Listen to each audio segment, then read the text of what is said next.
Hello বন্ধুরা, বাংলা বন্ধু সজল চ্যানেলে সবাইকে স্বাগত। আশা করি সবাই ভালো আছেন। আজকে আমরা সমাজ থেকে কিছু গুরুত্বপূর্ণ এমসিকিউ প্রশ্ন উত্তর আলোচনা করব। মোট 50টি প্রশ্ন আছে, আজকে তার প্রথম পর্ব।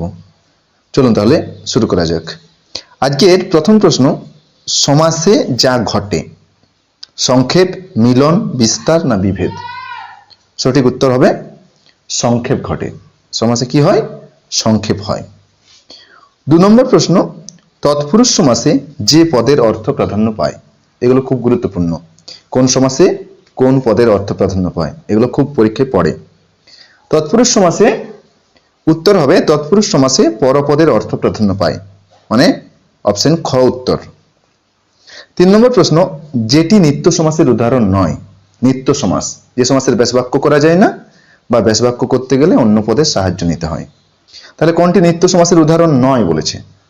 তেপান্তর, গ্রামান্তর, দৃশ্যান্তর আর বনান্তর আছে। তাহলে দেখতে সবগুলো একই রকম, কিন্তু অপশন ক হবে সঠিক উত্তর। তেপান্তর কিন্তু নিত্য সমাসের উদাহরণ নয়, এটি দ্বিগু সমাসের উদাহরণ। 3 প্রান্তরের সমাহার। তাহলে 3-এর প্রশ্নের উত্তর হচ্ছে অপশন ক। 4 নম্বর প্রশ্ন, উপনদী শব্দটি যে অর্থে অব্যয়ীভাব সমাস। উপনদী কোন অর্থে অব্যয়ীভাব সমাস? ক্ষুদ্র, সদৃশ, সমীপ্য, বিপরীত। তাহলে উপনদী মানে হচ্ছে ক্ষুদ্র নদী। উত্তর হবে অপশন ক, ক্ষুদ্র অর্থে। 5 নম্বর প্রশ্ন, যে সমাসে পূর্বপদের বিভক্তি লোপ পায় না তাকে কি বলা হয়? পূর্বপদের বিভক্তি লোপ পায় না যে সমাসে, তাকে কি বলে? সঠিক উত্তর হবে অপশন খ, অলোপ সমাস।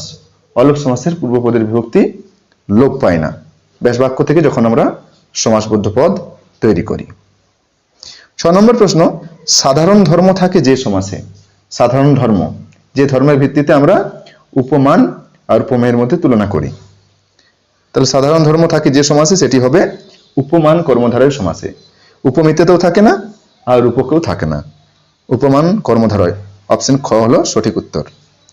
7 নম্বর প্রশ্ন, কৃত্তিবাস যে সমাসের উদাহরণ। কৃত্তিবাস, কৃত্তি মানে হচ্ছে বাঘের ছাল আর বাস মানে হচ্ছে বস্ত্র। তাহলে সঠিক উত্তর হবে অপশন খ, বহুব্রী সমাস। কৃত্তি বাস যার, মানে এখানে শিব ঠাকুরকে বলা হচ্ছে, মহাদেবকে বলা হচ্ছে। কৃত্তি বাস যার সমান কৃত্তিবাস, বহুব্রী সমাসের উদাহরণ। 8 নম্বর প্রশ্ন, কৃষ্ণ সর্প যে সমাসের উদাহরণ। কৃষ্ণ সর্প, অপশন আছে নিত্য, অব্যয়ীভাব, কর্মধারয়, তৎপুরুষ। কৃষ্ণ সর্প, তাহলে এর ব্যাসবাক্য করা যাবে না, এটা কৃষ্ণ সর্প কৃষ্ণ সর্পই থেকে যাবে। এর উত্তর হবে অপশন ক, নিত্য সমাস। নিত্য সমাসকে আমরা 2 ভাগে ভাগ করি, একটা অবিগ্রহ নিত্য আর অশপথ বিগ্রহ নিত্য। যেগুলো অবিগ্রহ নিত্য সমাস তাদের আমরা ব্যাসবাক্য করতে পারি না, আর অশপথ বিগ্রহ নিত্য সমাসের ক্ষেত্রে আমরা অন্য পদের সাহায্যে ব্যাসবাক্য করি। 9 নম্বর প্রশ্ন, গায়ে হলুদ যে সমাসের উদাহরণ। গায়ে হলুদ, সঠিক উত্তর হবে অপশন ক, অলোপ বহুব্রী সমাস। এর ব্যাসবাক্য করলে হবে গায়ে হলুদ দেওয়া হয় যে অনুষ্ঠানে। এই সমাসকে অনুষ্ঠানবাচক বহুব্রী সমাসও বলা হয়ে থাকে। তাহলে উত্তর হচ্ছে অপশন ক, অলোপ বহুব্রী সমাস। 10 নম্বর প্রশ্ন, সমাসে কি প্রাধান্য পায়? ধ্বনি, বানান, অর্থ না পদক্রম? তো সমাসে কি প্রাধান্য পায়? উত্তর হবে অপশন গ, অর্থ প্রাধান্য পায়। 11 নম্বর প্রশ্ন, কাঁচা মিঠে পদটির ব্যাসবাক্য কি হবে? কাঁচা ও মিঠে, কাঁচা অথচ মিঠে, কাঁচা যুক্ত মিঠে না কাঁচা যে মিঠে? তাহলে 11 নম্বর প্রশ্নের উত্তর হবে অপশন খ, কাঁচা অথচ মিঠে। এটি সাধারণ কর্মধারয় সমাসের উদাহরণ, কাঁচা অথচ মিঠে হবে।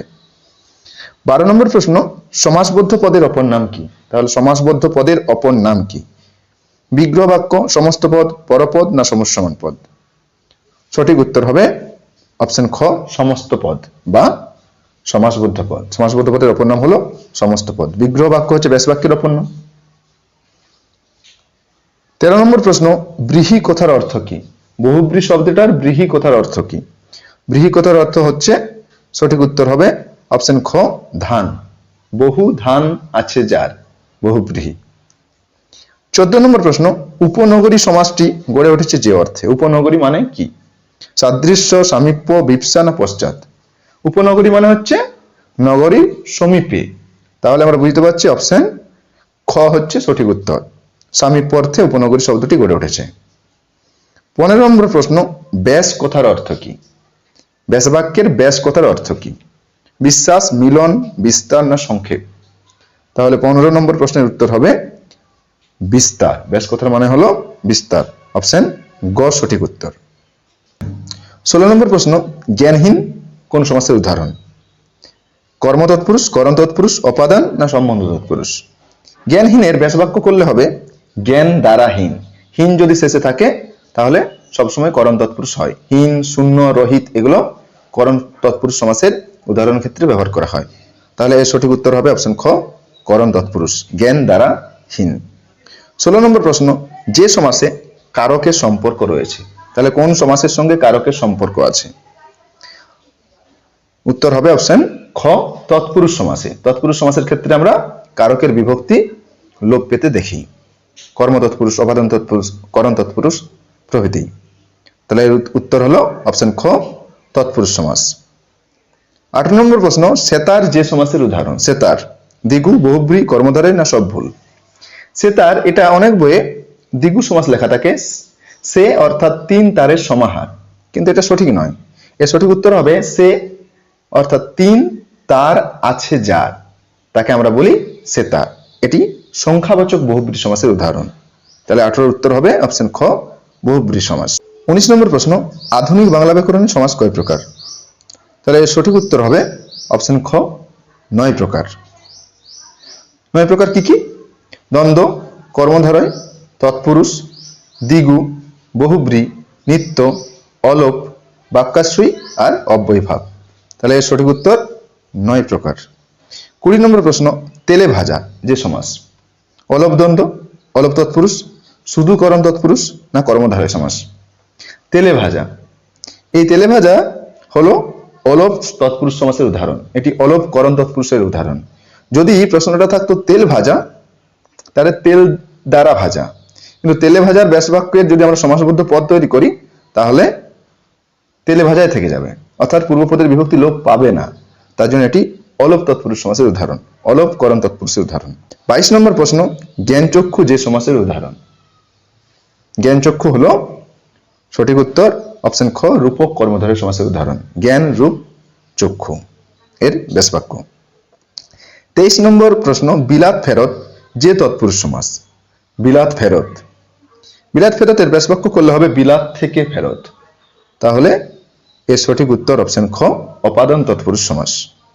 24 নম্বর প্রশ্ন, যেটি অ্যাক্সেস দ্বন্দ্ব সমাসের উদাহরণ? অ্যাক্সেস দ্বন্দ্ব, যে দ্বন্দ্ব সমাসের ক্ষেত্রে আমরা দেখতে পাই সমসমান পদগুলির একটি মাত্র সমাসবদ্ধ পদে অক্ষুণ্ণ থাকে এবং তার বহু বচন হয়। তাহলে অ্যাক্সেস দ্বন্দ্ব সমাসের উদাহরণ হলো অপশন গ আমরা। এর ব্যাস বাক্য করলে হবে আমি, তুমি ও সে। 25 নম্বর প্রশ্ন, আজকের শেষ প্রশ্ন, কনক বলয় সমাস নির্ণয় করতে হবে। কনক বলয়, এর সঠিক উত্তর হবে অপশন খ মধ্যপদলোপী কর্মধারয় সমাস। কনক নির্মিত বলয়, মানে সোনা দিয়ে নির্মিত যে বলয় তাকে আমরা বলি কনক বলয়। তাহলে বন্ধুরা, আজকে আমরা সমাসের প্রথম পর্ব নিয়ে আলোচনা করলাম। সবাইকে ধন্যবাদ, সবাই ভালো থাকবেন। চ্যানেলে নতুন হলে চ্যানেলটি সাবস্ক্রাইব করে দেবেন। ধন্যবাদ।